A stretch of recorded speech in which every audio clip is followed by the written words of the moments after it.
This is Where We Live from Connecticut Public Radio. I'm Catherine Shen. You're hearing Vaughan Williams's Lark Ascending, featuring the Greater Bridgeport Symphony and music director Eric Jacobsen.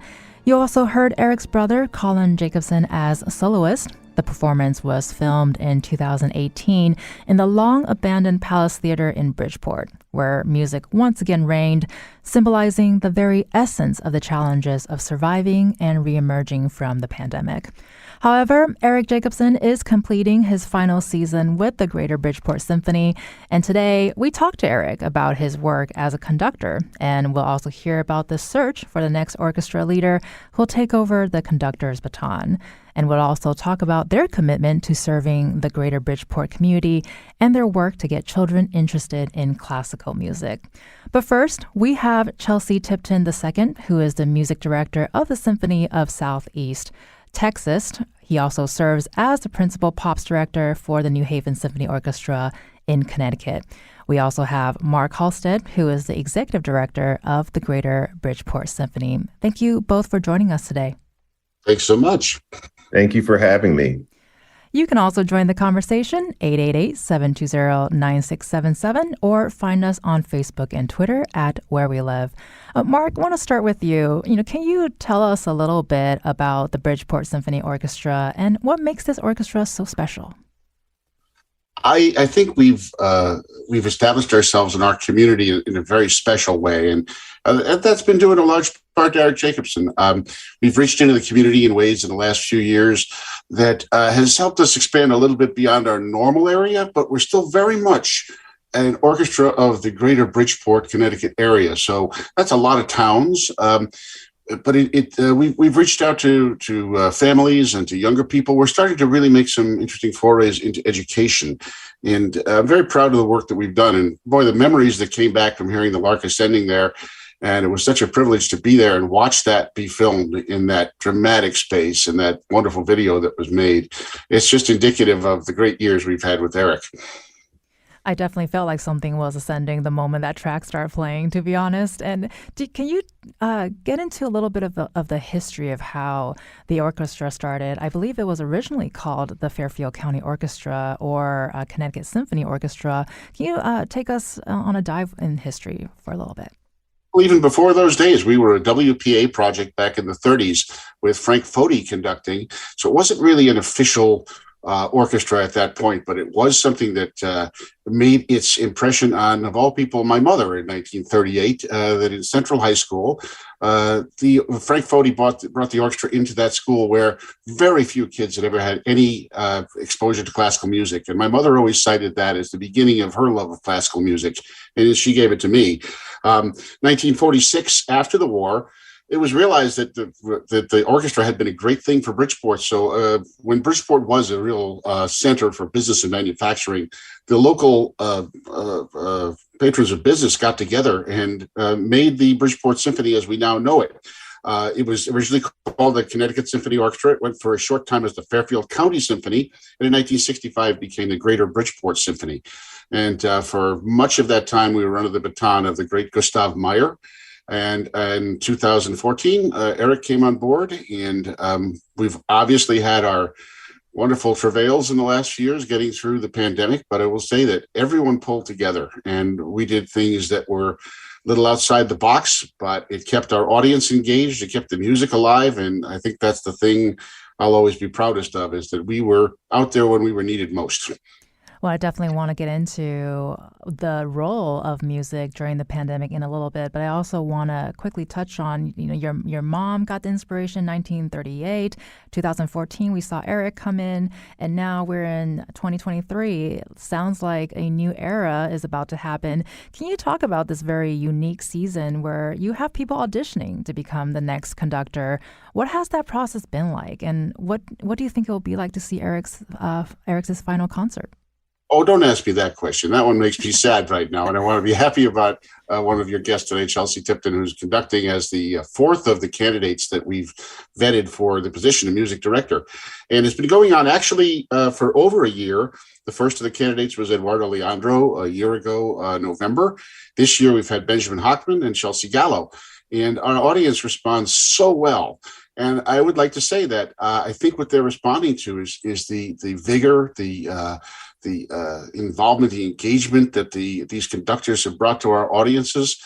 They're all great candidates. And as executive director, I don't have a vote, but I'm really glad I don't, because the choice is very difficult.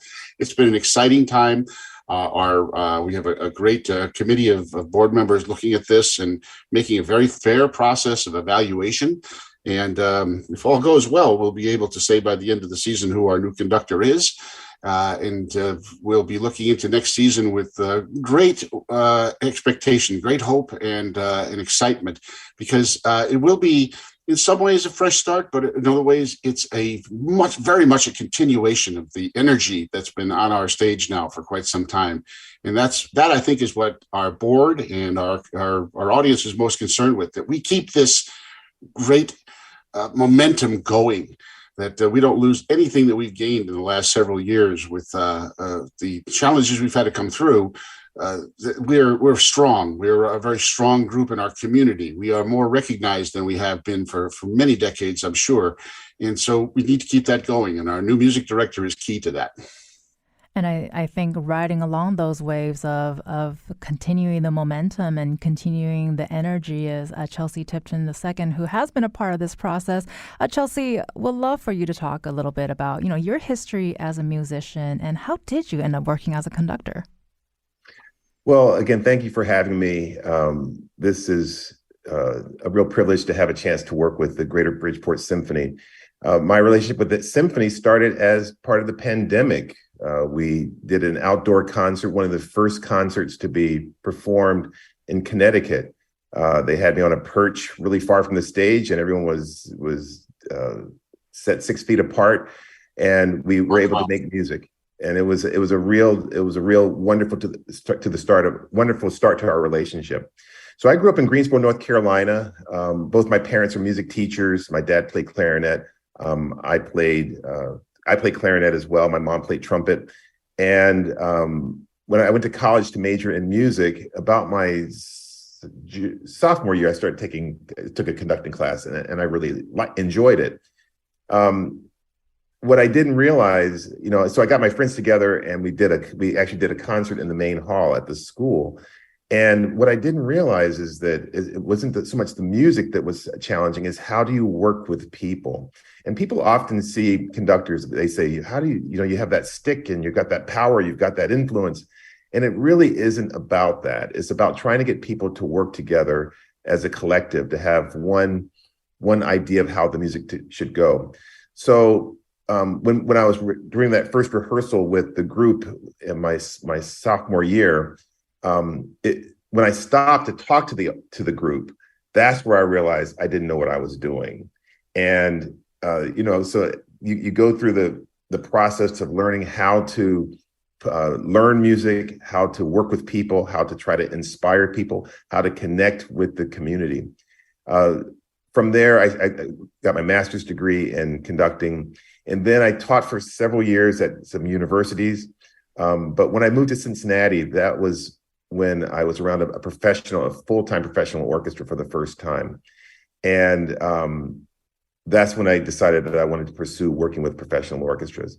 So my pathway has been certainly as an assistant conductor with the Savannah Symphony first, and then Toledo Symphony, which was probably the most significant period of my development as a conductor. I was there for 7 years, did just tons and tons of concerts. But then after a while, you want to have your own orchestra. So I got the job down here in Beaumont, Texas, where I currently reside, right outside of Houston. Been here for 14 years as music director. And as you said, I think this is my 8th season with the New Haven Symphony. So I come up to New Haven about 4 times a year to work with that orchestra. So it's not a linear path. And that's what I tell young people who want to go into the arts.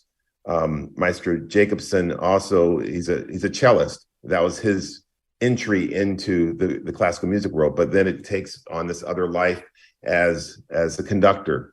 And it's hard to keep both going. I keep my clarinet going, or him keeping his cello going.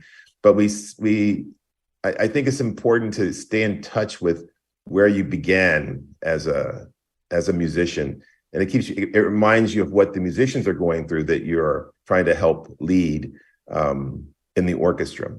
So I've enjoyed it. The pandemic was a very dark period for all arts organizations, but it's made me in a much more of a space of gratitude, even more so now that I get a chance to work with various orchestras and to work with the Greater Bridgeport Symphony.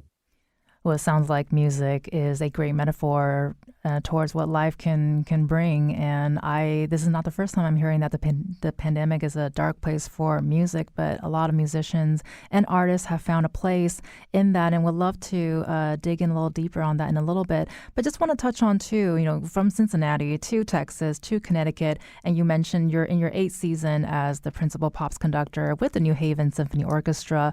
What are some of are there unique challenges and opportunities while serving Connecticut?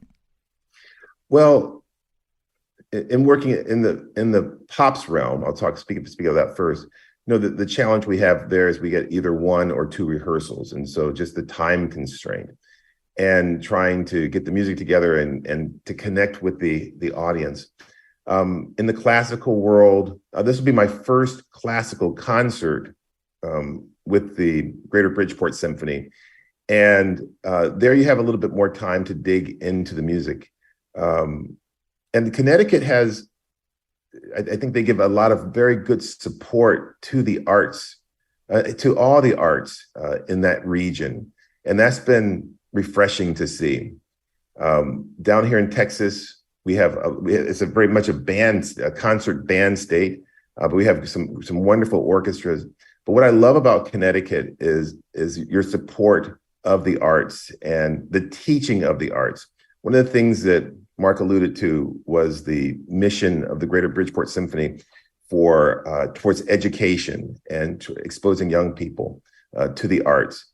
That can't be overemphasized enough.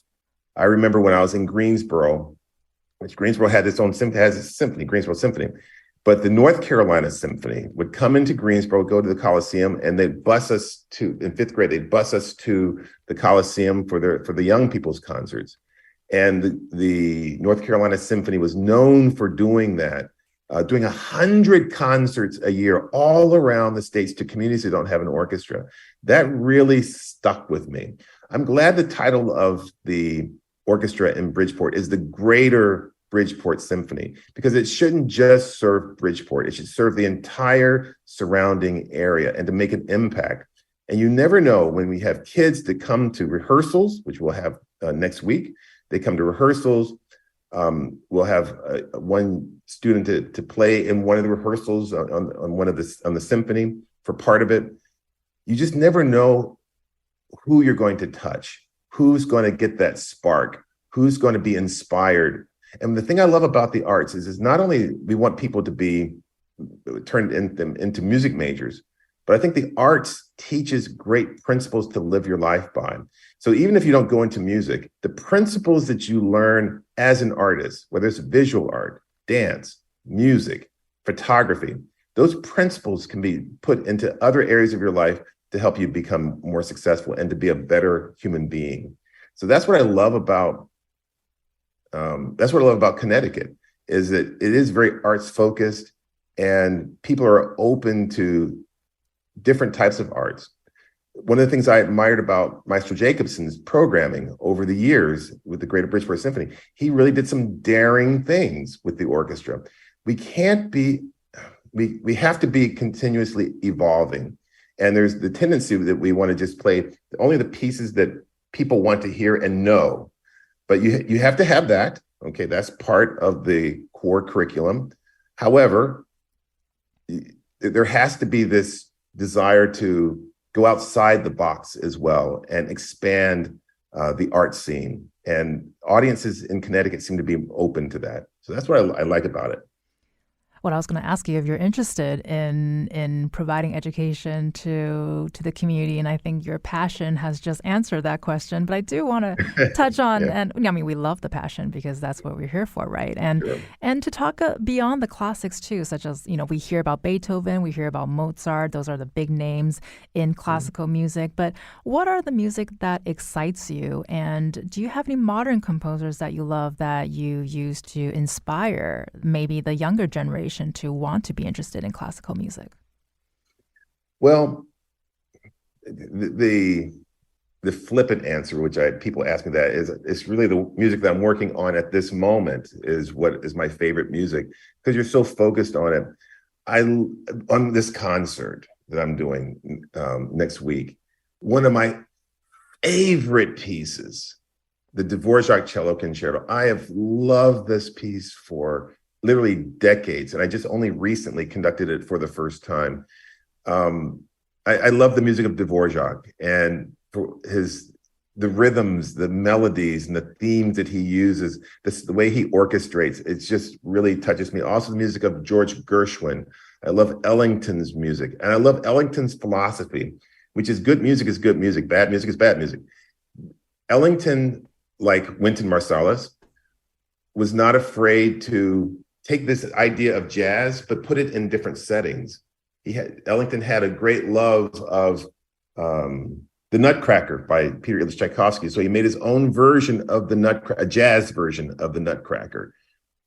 We as artists have to be willing to go outside that box. And I've tended to let's say, kind of hybrid composers. Gershwin's another one where he's bringing jazz ideals or popular music ideals at that time to the symphony orchestra and bringing those two concepts together.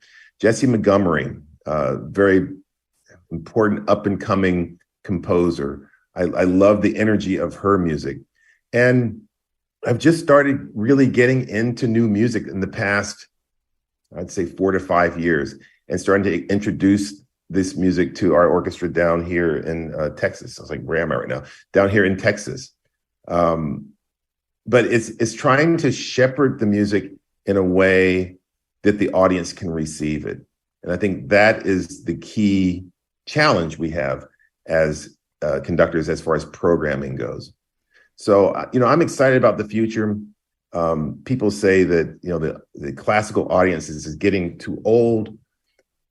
I don't agree with that. I think there is room for young people to be part of the experience. And that is what we are selling in an orchestra. We're selling an experience. And they're coming in, they're leaving with the same thing they come in with. They're not leaving with the foamy, we're number one. They're not leaving with a cup or a blanket.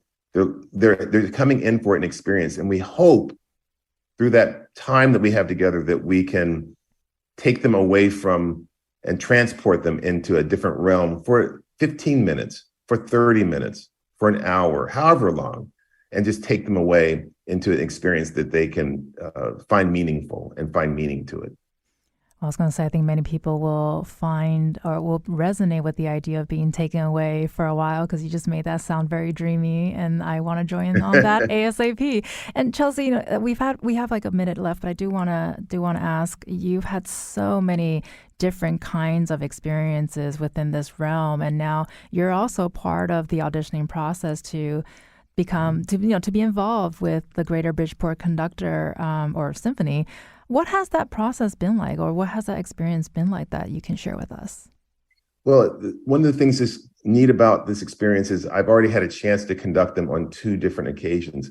A lot of times when you come in for an audition, you're meeting the orchestra and the administration and the community for the first time. I have had a chance to work with them before, but it's an exciting time for the orchestra. It's an exciting time for the community, and it's good to look forward, but it's also a great time to look back on the wonderful work that Maestro Jacobsen has provided for the community.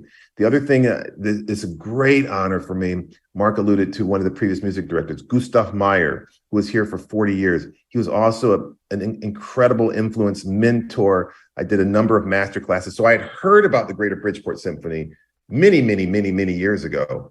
And to have a chance to work with this orchestra, is a real privilege. So I'm excited about coming to the community next week.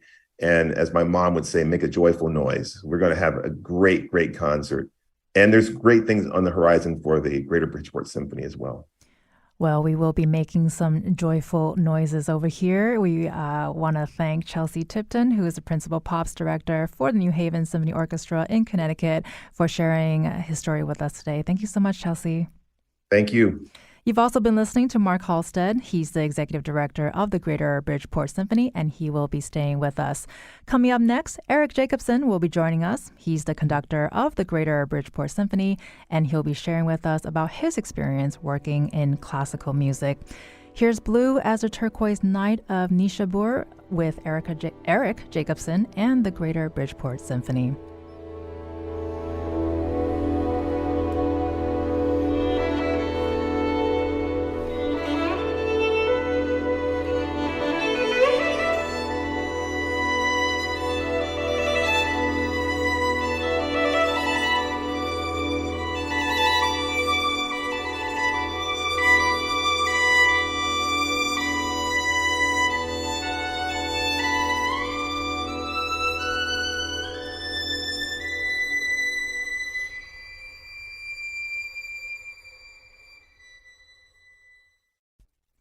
This is Where We Live from Connecticut Public Radio. I'm Catherine Shen. We're back with Eric Jacobsen. He's the music director at the Greater Bridgeport Symphony Orchestra, and will be sharing with us the magic of classical music.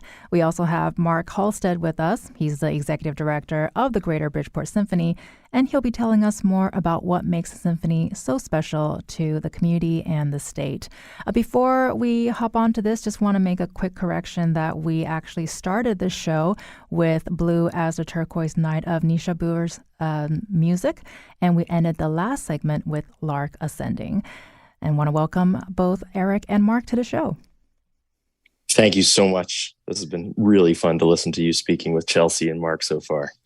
Well, I'm excited that you're excited. We always feed off our guests' excitement, especially when we're talking about something as cool as classical music. And just want to remind our listeners that you can also join the conversation at 888-720-9677 or find us on Facebook and Twitter at Where We Live. And so we'll jump right to it, Eric. Before we start talking about how you got into classical music, can you share with us a little bit about the music that we heard earlier, both Lark Ascending and Blue as a Turquoise Night of Nishabur?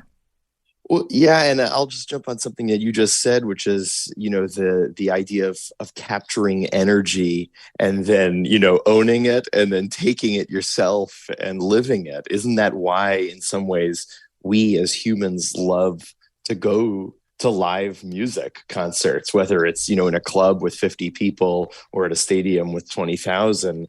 There is something so incredibly alive about people creating sounds in front of you and how you can be swept away by that energy.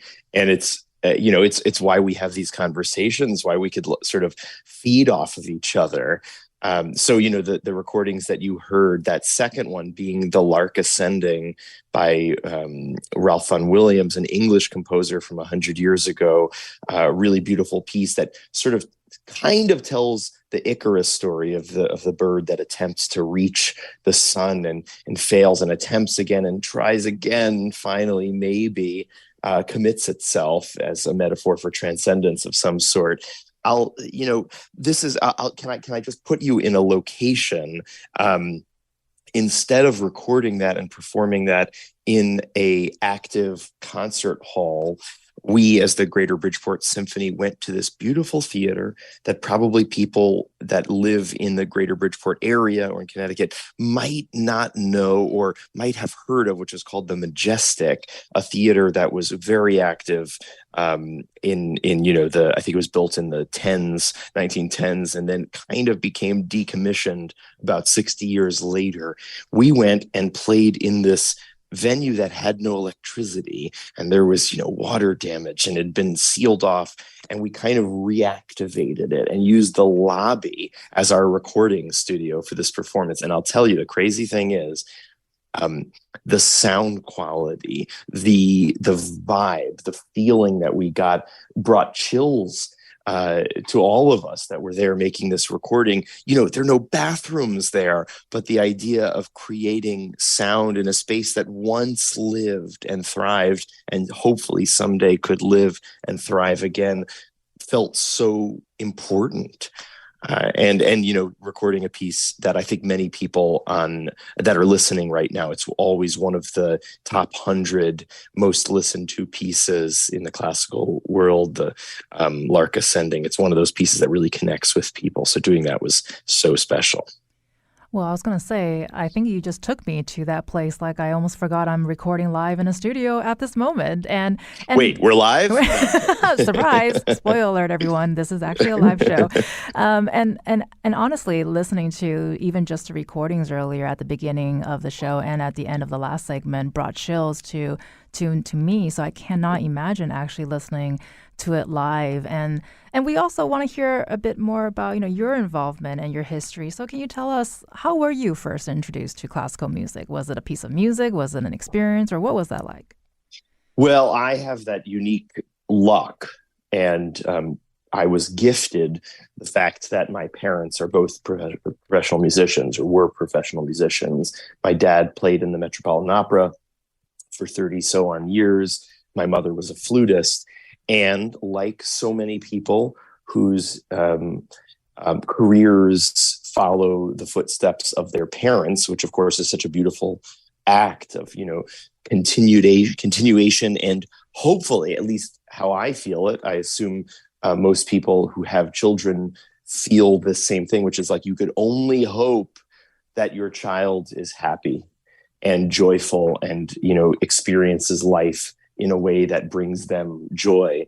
And most likely, one of the things that as parents we think about is you hope that your child is better than you. Because we all realize no matter what we do, it doesn't matter if we're, accountants or cooks or musicians or whatever. I think that being good and excelling at what you do is one of those things that humans need, right? It's the constant decision to improve oneself. So, and musicians have it both incredibly hard and incredibly lucky in that we never have reached our goals. And it's terribly hard to realize that. You could play your concert, and often after a concert, I go home and I study some more. And it's the next thing. What are you doing next? Because you're constantly honing your skill, you're sharpening your blade and trying to figure out what's next. And so, yes, that's incredibly challenging because at 5 o'clock or 6 o'clock or 9 o'clock, you get home and work isn't done and you have to make a decision. You have to say, okay, I'm not going to work anymore right now because it's actually better for me not to, or I'm going to keep on working. And of course, that's a challenge. Yet at the same time, for what we do as humans, the decision to keep on trying and to keep on striving, it's one of the greatest gifts as a musician, which is, hey, we recognize we will never make it. However, we're going to try our best to get to that place as often as we can. Well, I was going to say that's a rather hopeful message for this Tuesday. And about that work-life balance, I think that would resonate with a lot of people. So it's nice to hear from a conductor/musician that you have the same problem. Yeah. and we talked to Chelsea earlier a little bit about this, but how did you make the change from being a musician yourself to becoming a conductor? What was that process for you? When I was in high school, when I went to pre-college at Juilliard, which is a Saturday program where you get together with a lot of musicians that are of the same age, between whatever 10 and 17, and everyone is kind of a music nerd in all the beautiful ways. You devote your entire Saturday, the day that you could either be, watching cartoons, hanging out with friends, going to all the bar mitzvahs, all the things that you do growing up and wanting to experience. And instead you devote yourself from whatever time you have to get up to that 8:30 rehearsal till 6 o'clock at night. And that moment, that time for me was very special. I didn't really click with that many people in my high school. Of course, I have dear friends from high school that I still am in touch with. However, it was this group of musicians that on Saturday we connected, that I sort of felt that I was, in that family. And so what I'd do is I'd go and I'd play, and I realized, and I think we all have this to some degree in our lives, change is hard. But when I was in high school and then in college, I thought to myself, if I could have a life in music, I'll be happy. So that's, call it high school senior. I auditioned for Juilliard. I got in, but I felt like I was on the lowest ring, just holding on, barely holding on. My brother, 4 years older than me, a concert violinist, played, a violin concerto with the New York Philharmonic when he was 13 years old. I had very high expectations and recognition that, like, to make it as a musician, you had to be really good. So I feel like I was just barely holding on. And honestly, at that time, I thought to myself, you know what? If I'm not going to be a performer, that's fine. I could have a life in music off stage. I could run an orchestra. I could run a performing arts center. I could run a radio station, something of like figuring out how to build and create, but not necessarily from the stage. Though at the same time, I really put my horse blinders on, practiced cello all the ways I knew I should or thought I should. Luckily, I had great teachers, great colleagues, and went through college, and I realized that my shift happened. So from I need a life in music to I need a life in chamber music. So chamber music, for everyone, just to unify what that means, it means a group of humans coming together and playing without a conductor, generally speaking, and probably in the number of 4, give or take. You have a trio, a piano, violin, cello, or in my case, a string quartet. So 2 violins, viola, and cello.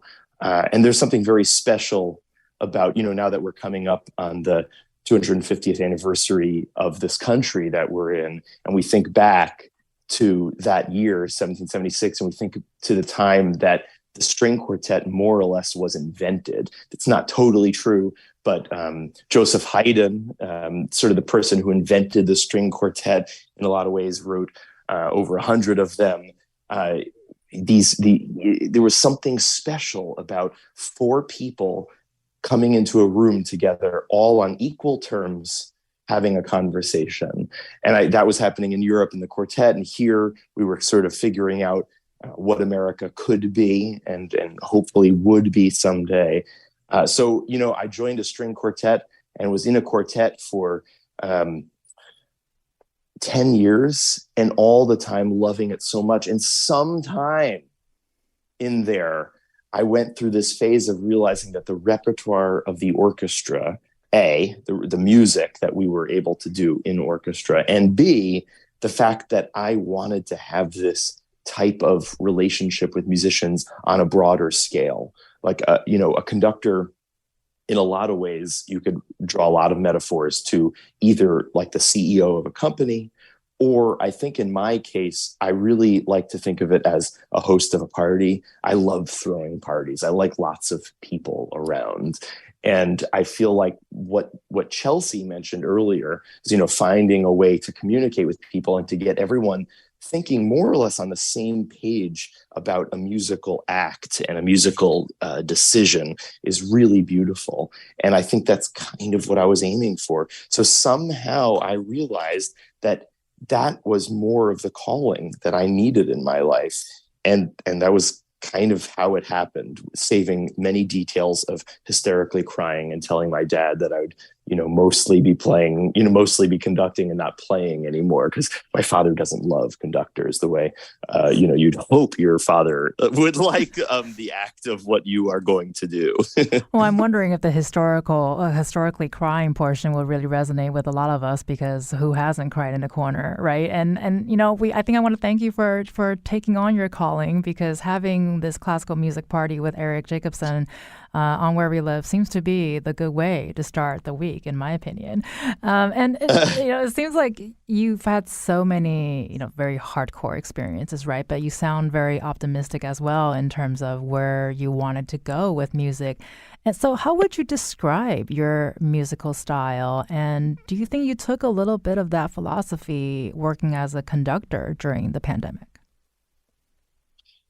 Well, I think during the pandemic, we all tried to figure out what we can do. I would go back and do it differently, as I think we probably all would, deciding, well, what is this time really supposed to be for us as humans? And of course, recognizing how challenging it was for so many people, and how, those that were struggling in different ways than others, and how to, but I think during the pandemic, we all tried to be our best selves musically. So I spent a lot of time practicing the cello and playing in ways that I had not, because, when you conduct 50, 60 concerts a year and repertoire is always different, you have to study so much to feel confident. And during that time, I was able to sort of go back to the basics a little bit of, hey, I'm a musician. I'm an instrumentalist, and I could relate to what that world is. That was a special thing. I would say, there probably are some people listening that remember that really orchestras kind of stopped for quite some time. And I will say, thanks to Mark on the call, and thanks to the board of the Greater Bridgeport Symphony, the Greater Bridgeport Symphony did more than almost any orchestra in the Northeast at that time in terms of giving music to audience and giving hope, and somehow the recognition that music is going to be on the other end waiting for us. And that was a very important thing. I mean, the Greater Bridgeport Symphony plays more or less, around six sets of concerts a year, and all of the educational things that happen around those concerts and so on. And we really committed to making sure that we were still going to be doing that for ourselves, for the artists on stage, for the artists and music lovers in the audience, and for the greater community that we were sending this music out to. So in some ways, that was a real treat, and something that the orchestra committed to early on, saying, hey, we're going to be safe. Let's not overblow this. Let's be safe and do our thing. And I think that was an important time for a lot of humans. And with the pandemic too, how has the way we consume music changed engagement in live music, do you think? How do you get people to the orchestra and interested in classical music again? Well, I don't necessarily think people lost interest in music or classical music. Music consumption is up overall. There is a tendency for the pop artists that have always had huge sales to continue doing that. I think, we just got to keep on doing the thing that we do best, which is connecting on a very deep level, and recognizing that that's super challenging, because in this culture of news cycles that are so short and so quick, and everything is reactionary and immediate, and we see something, and if the video lasts more than 30 seconds, we're kind of lost.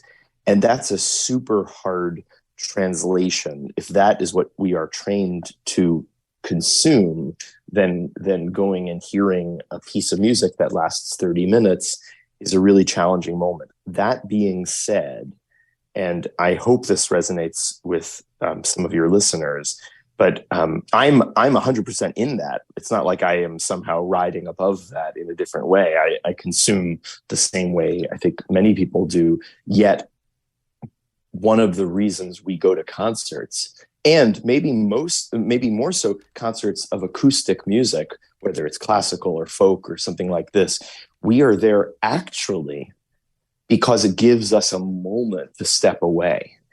And, the device, the connection to what we do, yes, we're going to have that. I don't see a time in my life where social media is gone. I do see a time, I don't know if you feel this, that social media will be maybe spoken of in a different term, sort of like, oh, we know this is unhealthy for people, but we keep on doing it. And we have things in the past, whether it's, smoking or something, and we knew it was bad, we kept on doing it. And I feel like there's going to be a recognition, and then we're also going to need to find that moment of, hey, we're gonna actually have more time in our lives.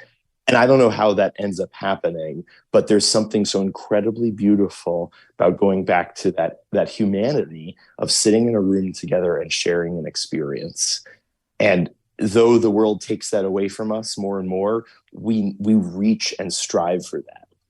We got about a minute left here, but I do want to bring Mark in real quick. Speaking about connection and sitting in a room and sharing that musical experience with other people. Can you talk about the importance of investing and focusing in the local arts and local regional orchestras? Well, the pandemic, of course, has diminished our audience, and we're on the process, like everyone else, of rebuilding. But it's interesting. I think we have lost a segment of our audience, perhaps permanently. Some people that have decided to stay home because of the pandemic, they're staying home. Now, we've repurposed ourselves in a way that we are now putting our concerts on video for educational purposes, but occasionally now we're still using them for those who can't get out. So we're trying to keep the audience engaged in that way. But I think it's an exciting time because it could mean that we're going to be having to look everywhere and anywhere to find those people who haven't yet been touched by classical music. And one of the wonderful things that's going to happen next week is an annual thing that we do. We go into one of the Bridgeport high schools and we bring the whole orchestra and we play for them in their own house. And we'll be at Central High School, where my mother was in 1938. We'll be there in 2023. And we'll bring in the music that these kids are not familiar with, and we'll open the door. Now, will it get through to everybody? No. Will it get through to 10 or 20% on some level? That's a big haul. That's a wonderful thing. So I hope we'll have a couple of hundred or more kids there, as well as the music kids in these classes. The Bridgeport schools have a very dedicated music staff, and they work with very little resource, and they do a great job. And if we're able to help with that and bring that into the school, we've done our job, and we'll continue to do such things. And I think we'll bring up a new audience, slow but sure. Over a decade or two, I hope we will see these younger people coming into the symphony as a resource. And as Eric said, to be in a space where the music will only sound that way once ever. It's for you. It's made for you right there. That impresses the kids of today who are so used to everything being canned and packaged. We're making something that is truly unique. We're giving them the experience of music made for you, right in front of you. No embellishments, no electronics. We're right there. And it's an exciting time. You've been listening to Mark Halstead, who is the executive director of the Greater Bridgeport Symphony, and Eric Jacobsen, who is the conductor of the Greater Bridgeport Symphony Orchestra for a final season, and they will both be staying with us. I'm Catherine Shen. You're listening to Where We Live on Connecticut Public Radio.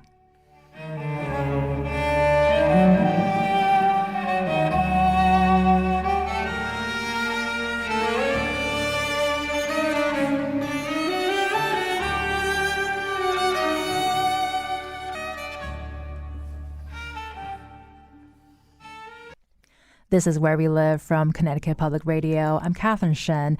It's all about classical music today and what it can bring to an orchestra, as well as beyond the theater and into the community. We're here with Eric Jacobsen. He's the music director at the Greater Bridgeport Symphony Orchestra for a final season, and Mark Halstead, who is the executive director of the Greater Bridgeport Symphony. So jumping right back to both Eric and Mark, Eric, you are in your final season. I'm hearing there's going to be some happy tears. Can you share with us, what are some of your next steps? What's coming up next for you?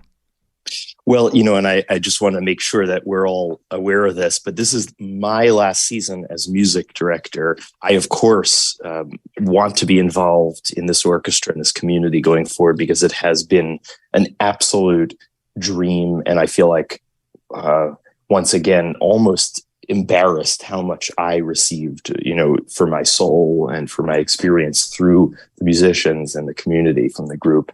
And this orchestra will thrive on. There's no question. It's one of the most exciting things that's going on programmatically, artistically in Connecticut. At least, maybe that's biased, but in some ways, I really feel that it's true, and it will continue that way. So my future, we just got to keep on doing our thing. There's actually, what is it called? A half-life that conductors have with orchestras, where you get to a place and you're creating something, and the relationship with the orchestra, the conductor, the board, the staff, the audience, the community, the music, that you kind of aim for to find the brightest burning heat, the flame that's the strongest. And you want to make sure, like we all do, we always want to make sure that we're leaving something better than we found it. And as mentioned previously, if you've been listening, I took over about 9 years ago from the great conductor Gustav Meyer, who had been with the orchestra for about 40 years. And that is one of, I think, maybe the most heroic things. I think he was one of the longest running music directors in America at that time. And I don't think that is necessarily possible anymore, because there's so much changing always. And I realized that, I'm stepping away as music director, but boy, I'm so invested in what's going to happen. So getting to speak today with Chelsea Tipton, who's such a wonderful music conductor, and I think he would be such a wonderful music director, as all of the candidates that could come in and really bring this orchestra yet to the next level. And I think everyone has different forms of pride, and sometimes pride holds us back. Sometimes pride pushes us forward. I have a real sense of pride with this group, in that I would really have loved to leave this group in a place where I could never have gotten the job. So, you somehow can build something where, if you yourself had applied at that same moment with those same, CV and life experience and musical experience, you wouldn't be there, because, the group is at a different level, and therefore attracting a level of candidate and music director options that are beyond what you could have hoped. And I really feel that all the candidates that are there, and possibly one of them is the music director of the future for the Greater Bridgeport Symphony. That's so special. And I know